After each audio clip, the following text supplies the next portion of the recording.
ఈ రోజుల్లో ఉద్యోగం పొందాలంటే నైపుణ్యం తప్పనిసరి అని సీఎం రేవంత్ రెడ్డి అన్నారు. మేడ్చల్ జిల్లా మల్లెపల్లి ఐటీఐ ప్రాంగణంలో ఆయన అడ్వాన్స్డ్ టెక్నాలజీ సెంటర్ను ప్రారంభించారు. ఈ సందర్భంగా సీఎం రేవంత్ కీలక వ్యాఖ్యలు చేశారు.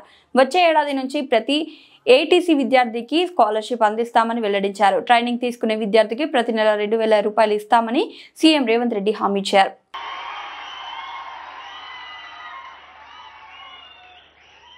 ఏటీసీలో ఏ గ్రామీణ ప్రాంతాలకు సంబంధించిన పట్టణంలో పేదలకు సంబంధించిన పిల్లలు ఈ అడ్వాన్స్డ్ టెక్నాలజీ సెంటర్లలో జాయిన్ అవుతారో ప్రతి నెల 2,000 రూపాయలు వాళ్ళకి స్టైపెండ్ కింద ఇప్పించండి. ఆ పిల్లలకు దొవ్వ ఖర్చులకు ఉండడానికి ఖర్చులకు వెళ్తాయి. ఆ పిల్లలు చదువుకుంటారు. ఆ ప్రోత్సాహం ఇవ్వాల్సిన బాధ్యత మన రాష్ట్ర ప్రభుత్వాన్ని. ఎక్కడెక్కడో